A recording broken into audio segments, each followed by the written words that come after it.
Hi, welcome back to my channel. If you find this video to be beneficial, please hit that subscribe button, give it a like, and let me know what you think in the comment below.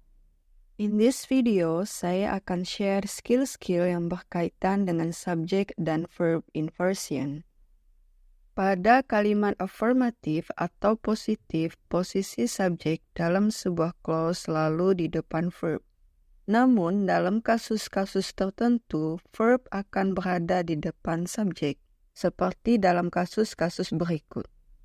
Invert subject dan verb with question words, invert subject dan verb with place expressions, invert subject and verb with negatives, invert the subject and verb with conditionals, invert the subject and verb with comparisons. Kembali ke contoh awal tadi, di contoh kalimat berikut bisa kalian lihat bahwa di kalimat pertama, subjek mendahului verb, di kalimat kedua, verb mendahului subjek. Di sini, subjeknya berada di antara helping verb can dan main verb take. Jika dalam kalimat tidak ada helping verb, maka saat membuat kalimatannya, maka mesti ditambah do verb. Seperti contoh kalimat keempat, do verb diletakkan di depan subjek Anthony dan diikuti dengan main verbnya tell. Let's go to the first skill. Di skill ini, kalian akan mempelajari tentang subjek dan verb inversion pada kalimat tanya. Berikut adalah list dari question words yang biasa dikenal dengan 5W 1H. Dan question words di sini memiliki dua fungsi. Pertama, sebagai connector seperti pada video-video sebelumnya. Yang kedua, sebagai fungsi utamanya yaitu kata tanya atau interrogative. See the example. Kalimat pertama adalah kalimat affirmative. Subjek berada di depan kalimat dan question word di sini berfungsi sebagai connector yang menggabungkan kedua clause di kalimat tersebut. Kalimat kedua adalah kalimat tanya dan fungsi what di sini sebagai question word.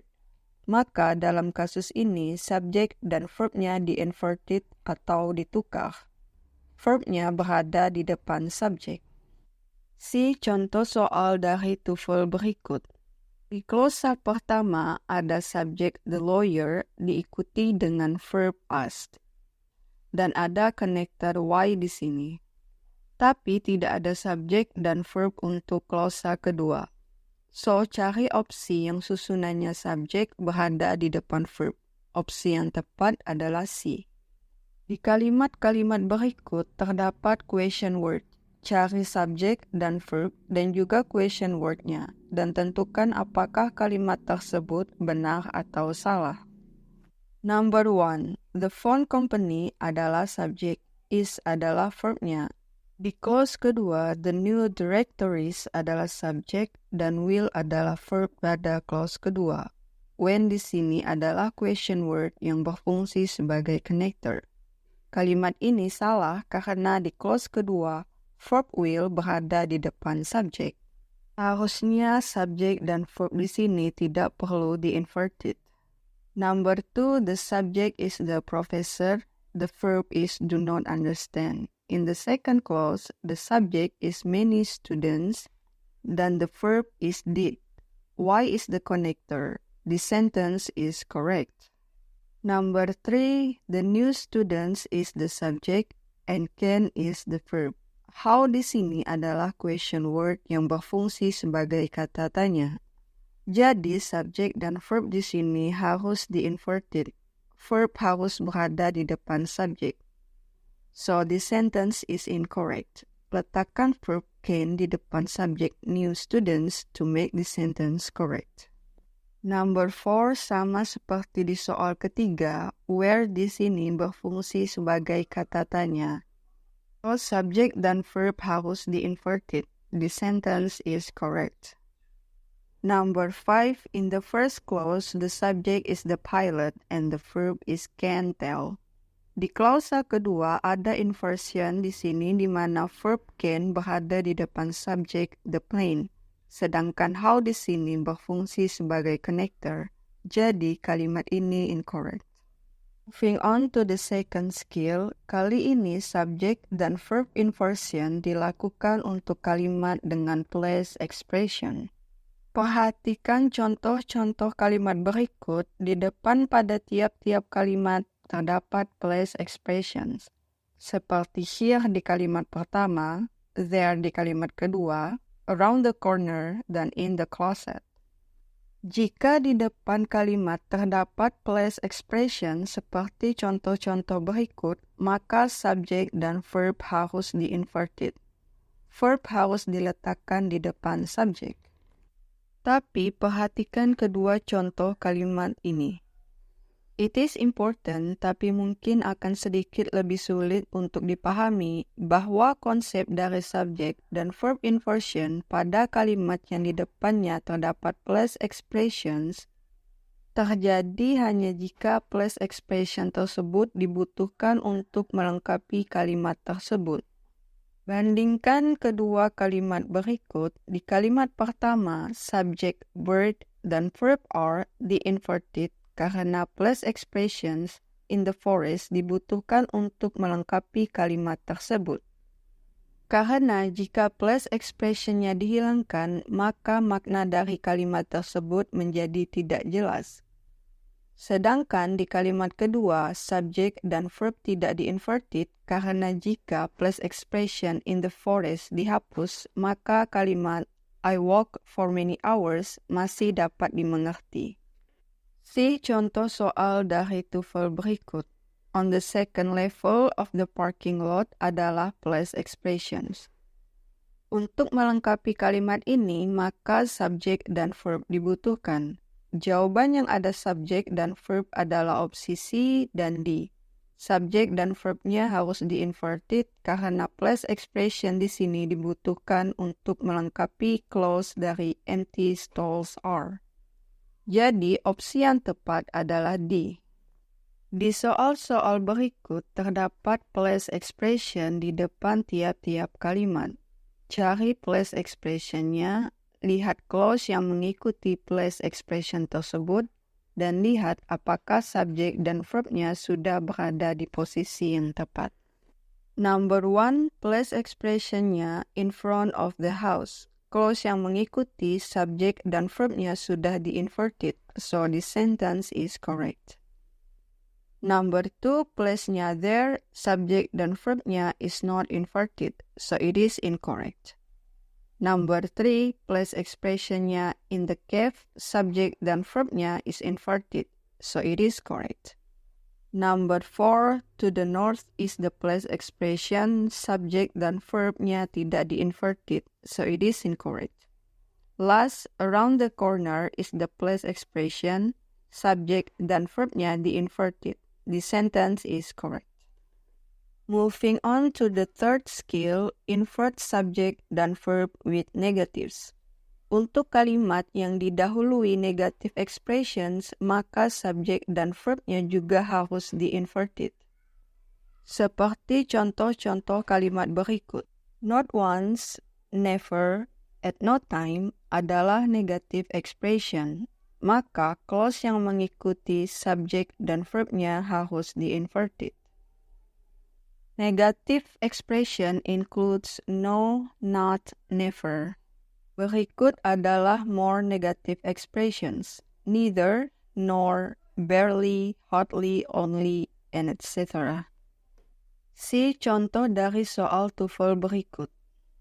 Kalimat ini didahului oleh negative expression only. So, cari opsi di mana subjek dan verbnya di-inverted.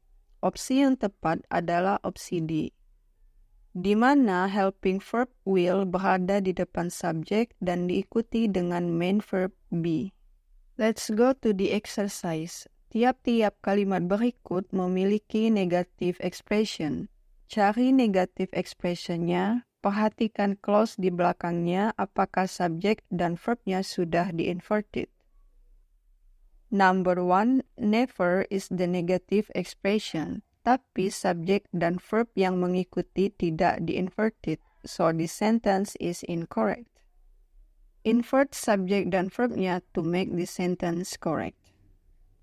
Number 2, on no occasion is the negative expression. Clause yang mengikuti subject dan verbnya sudah di-inverted. It is a correct sentence. Number 3, in the first clause, Steve is the subject, did not win is the verb. In the second clause, ada inversion di sini. Verb did mendahului subject he. Dan ada conjunction negative nor di sini. The sentence is correct. Number 4, ada negative expression only, so the subject must be inverted. Tapi di kalimat ini, verb yang di-inverted salah. Seharusnya helping verb have yang ada di depan subject dan main verbnya di belakang subject. So the sentence is incorrect. Number 5, tidak ada negatif maupun plus expression di sini. Dan ini juga bukan bentuk kalimat tanya karena tidak ada tanda tanya di akhir kalimat. So subject verb inversion tidak diperlukan. The sentence is incorrect. Next skill is invert the subject and verb with conditionals. If you are not familiar with conditional sentences, dalam bahasa Indonesia, kalimat conditionals biasa dikenal dengan kalimat pengandaian. Ada 4 jenis conditional sentences dengan penggunaan tenses yang berbeda. Pada dasarnya, semua conditional sentence terdiri atas if clause dan main clause. Seperti contoh berikut, if you study adalah if clause, dan you will pass the exam adalah main clause. Di kalimat kedua, if I were you adalah clause pertama, I would take the job adalah main clause. Dalam conditional sentences, subject dan verb dapat di-inverted jika ada helping verb seperti had, should, were, dan conditional connected if-nya di-omitted atau dihilangkan. Perhatikan contoh-contoh conditional sentences berikut. Subject dan verb berada di posisi biasanya jika ada conditional connector if. Tapi jika if-nya dihilangkan, maka subject dan verb-nya harus di-inverted. Seperti pada contoh kalimat kedua, helping verb had-nya dipindah posisi di depan subject dan main verb taken tetap berada di belakang subject. See contoh soal dari TOEFL berikut. Di kalimat ini terdapat 2 klausa. Di klausa pertama, subjeknya adalah the report dan verbnya adalah would have been accepted. Sedangkan di klausa kedua, subjek dan verbnya tidak ada. Dan konektornya juga missing. So, cari opsi yang memiliki konektor, subjek, dan verb. Opsi A hanya memiliki konektor if dan subjek more care. Di opsi kedua hanya memiliki subjek dan verb. Opsi C dan D ada konektor, subjek, dan verb. Opsi yang paling tepat adalah D, karena hanya helping verb yang dipindah di depan subjek, sedangkan main verb tetap berada di belakang subjek. Cari subjek di kalimat-kalimat conditional berikut dan lihat apakah conditional connector if-nya ada atau di-omitted. Lalu tentukan apakah kalimat tersebut benar atau salah. Number 1. Di klausa pertama, subject our neighbors di-inverted dengan verb were. Di klausa kedua, subject dan verb dalam regular position. The sentence is correct. Karena if di sini telah dihilangkan, maka subject dan verb di clause pertama di-inverted. Number 2, di klausa pertama ada plus expression there di sini, so subject dan verbnya di-inverted. Di klausa kedua ada conditional connector if, jadi seharusnya subject dan verb tidak di-inverted. The sentence is incorrect. Number 3, di klausa pertama ada subject dan verb inversion, karena if-nya dihilangkan. Tapi helping verb di sini bukanlah had, were, atau should. Jadi, if di sini tidak dapat dihilangkan, so the sentence is incorrect. Number 4, di klausa pertama ada subject dan verb inversion, dan helping verb di sini adalah had, dan if-nya dihilangkan.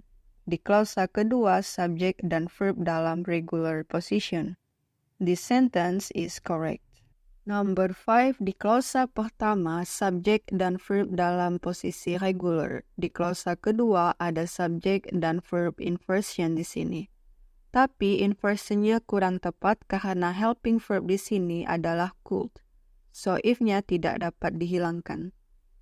Now for the last skill, invert the subject and verb with comparison. Subject dan verb inversion dalam kalimat comparisons adalah optional. Boleh dilakukan, boleh juga tidak. Perhatikan contoh kalimat-kalimat comparison berikut. Ketiga kalimat berikut benar. Di kalimat pertama setelah comparison, more than hanya ada noun Jenny. Di kalimat kedua diikuti subject dan verb setelah comparison. Di kalimat ketiga, subjek dan verb-nya di-inverted, dan susunan di kalimat ini lebih dianggap formal. Perhatikan contoh dari soal TOEFL berikut yang berkaitan dengan comparison. Subjek di sini adalah the result, appear adalah verb-nya, dan ada comparison more consistent than. Karena sudah ada subjek the result di sini, maka yang diperlukan hanyalah verb. Jadi, opsi yang paling tepat adalah B, subjek dan verb-nya di-inverted di sini. Cari subjek dan verb pada kalimat comparison di sini, dan lihat clause yang mengikuti setelah comparison expression-nya. Then, indicate apakah the sentences are correct or incorrect. Number 1, di klausa pertama ada subjek candidate dan verb-nya adalah received.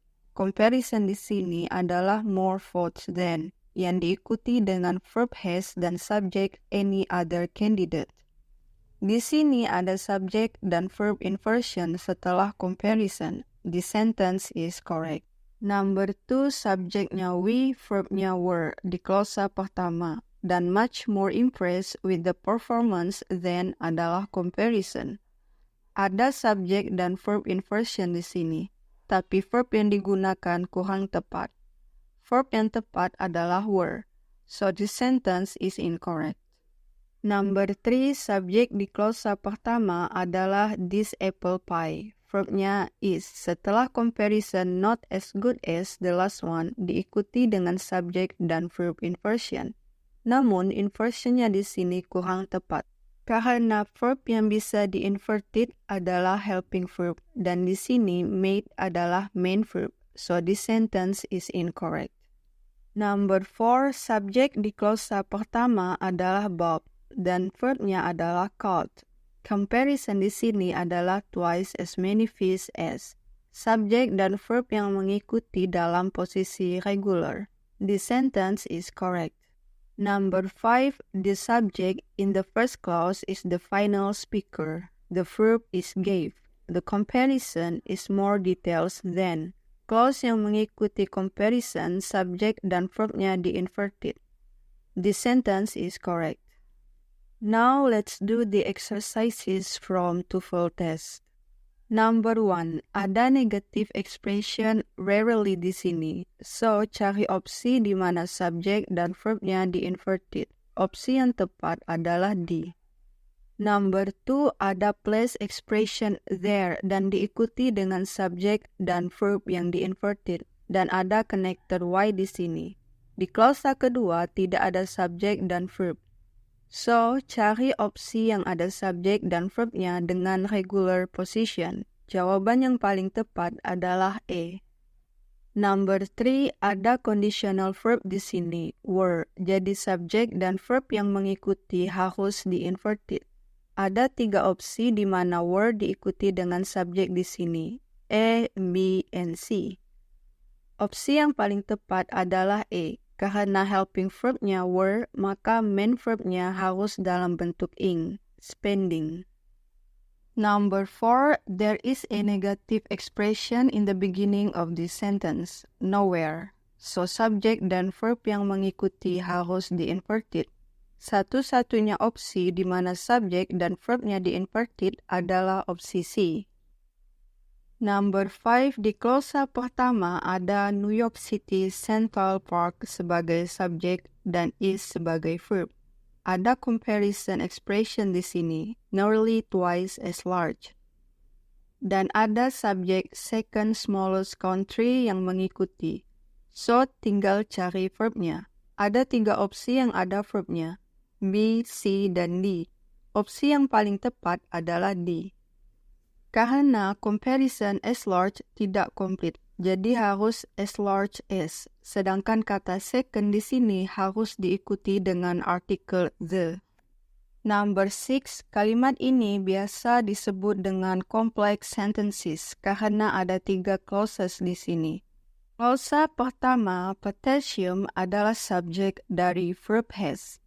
Di klausa kedua ada subjek it dari verb loses dan konektornya adalah because. Kalimat ketiga ada konektor when tapi tidak ada subjek dan verb. So, cari opsi yang ada subjek dan verb dalam regular position. Opsi yang tepat adalah B. Number 7, di kalimat ini ada 2 klausa. Subjek di klausa pertama adalah economic background dan verbnya adalah will not be mentioned. Di klausa kedua, both subject and verbnya tidak ada. Connector juga missing di sini. So, cari opsi yang ada connector, subject, dan verb. Ada 2 opsi di sini yang ada connector, subject, dan verb. B dan C. But the correct answer is C. Karena konektornya dalam bentuk negative expression, maka subject dan verbnya harus di-inverted. Number 8, in this sentence, kita harus mencari opsi yang sesuai untuk diletakkan di depan kata test. Test di sini adalah verb, jadi harus ada subjek di depannya. Opsi E sampai C ada subjek milk. Opsi B ada tambahan konektor if, tapi opsi ini kurang tepat karena milk adalah uncountable, jadi verbnya harusnya dalam bentuk singular.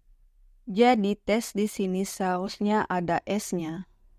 Opsi C ada konektor, ada subjek, dan ada verb is. Opsi ini juga kurang tepat karena be verb is di sini harus diikuti dengan verb ketiga atau verb ing. Jadi tes di sini seharusnya tasted. Opsi D juga kurang tepat karena di sini berarti ada konektor if yang dihilangkan dan diganti should. Di mana subjek dan verb harus di-inverted jika ada helping verb should di conditional sentences. So opsi yang paling tepat adalah A. That marks the end of this video. Thank you for watching. See other videos to learn more skills.